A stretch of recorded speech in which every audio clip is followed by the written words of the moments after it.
and possibly demolishes the liberty we enjoy. So that's why I think when you look at liberty-loving Americans, you often find they're also God-believing Americans, because those two things go hand in hand.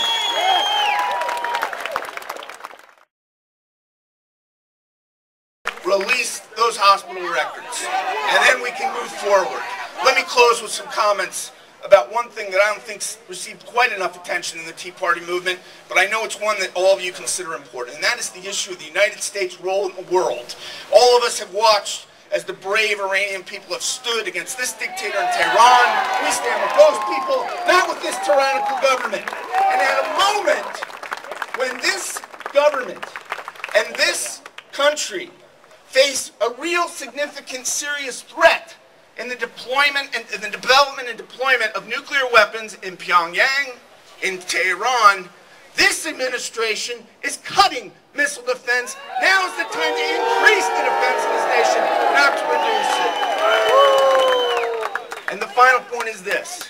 We draw, since World War II, reluctantly, the United States has found itself as really the sole remaining force of freedom in the world. We were drawn into that reluctantly, really, in World War II, but the world's been a better place for it. Throughout the Cold War, one of our great heroes, Ronald Reagan, did not accommodate tyranny. He led its defeat. And it is one of the great episodes in American history that will forever stand, that the United States did not accommodate tyranny on its watch. It defeated communism. When we were attacked on September 11th, 2001, that war and threat on American liberty was renewed. Today, the United States needs to realize it is the sole beacon of defense on freedom. We need to hold the ground on our role in the world and defend American freedom. And that message needs to go forward, and it needs to be part of this Tea Party movement. Let me close with this. I respect and admire every American who's come out today. Okay? The thousands here. What we have in the United States of America, and I want to reuse this word, is an exceptional form of government. It is not just one of many different options that are on the globe today. It stands alone as a beacon of hope and light, and most importantly, truth, that the God of heaven gave us the right to self-determination. And Mr. Obama, your left of center, quasi-socialist, far out there ideas, you may think you brought hope and change. Buddy, come 2010, you're going to see change like you haven't seen in a long time.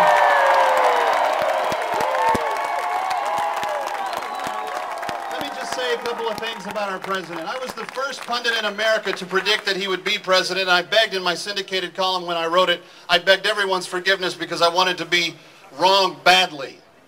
I'm a proud conservative, but I'm not a proud partisan. I think the Republicans have problems. I think the Democrats have problems. And you know what? This really isn't about left or right.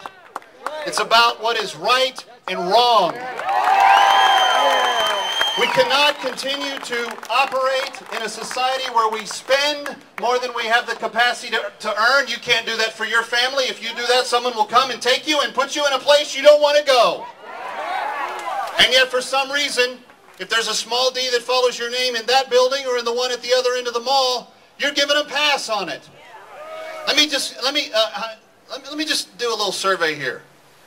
If you were to add up all the spending that has been done in the first 6 months of this administration, what's the raw number that it would be? 5 trillion is the raw, it's the closest average number, aggregate, depending on how you read the bailouts and stimulus, and believe me, I don't have time to do all the details on it. $5 trillion in 6 months. President George W. Bush didn't spend $5 trillion in the first 7 years of his presidency. We've already put that much money out there in 6 months. What do we have for the last 3.5 years? Let me just, I get tired of hearing these things on TV and nobody knows what they are, because you go to the public school kids and you ask them, what's $1 billion? I don't know, it's like $1 gazillion.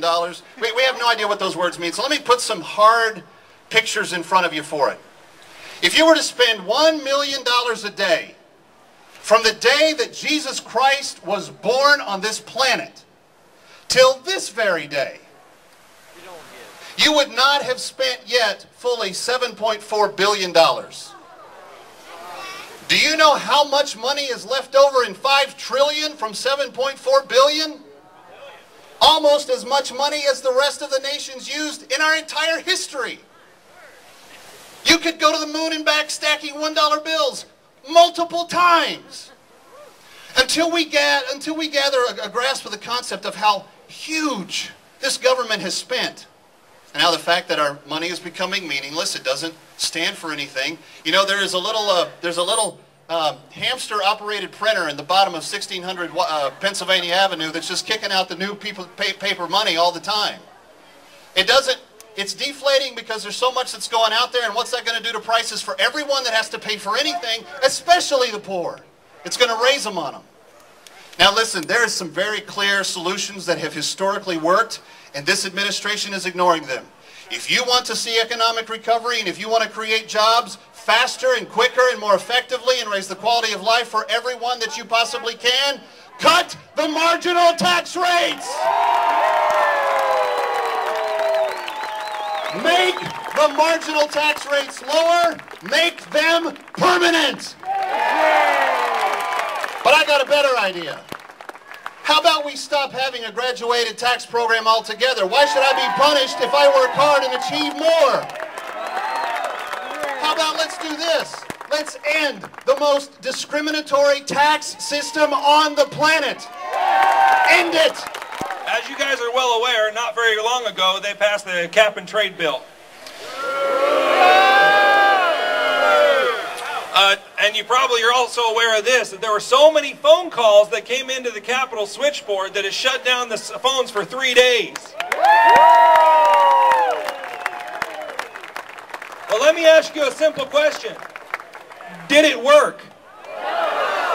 No, it didn't. They're not listening.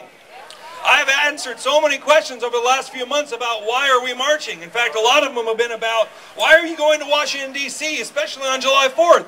The representatives won't even be there on July 4th. My answer to that has always been very simple. We are not going to Washington, D.C. to get the attention of our elected officials. They stopped listening a long time ago. We are going to Washington, D.C. on July 4th to get the attention of the American people. That's where the power lies, and if our country is going to be saved, that's who's going to have to do it. You know, our founding fathers set up a representative republic. Do you know what that means? That means that we don't, for instance, when we don't vote for particular bills. Did you vote for cap and trade? I most certainly didn't. No. Our elected officials did.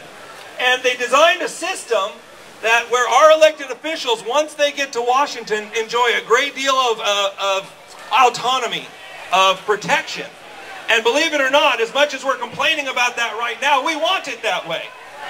We want our elected officials to get to Washington and then vote the way they're supposed to vote, regardless of what Oprah and Brad Pitt and Angelina tell them to.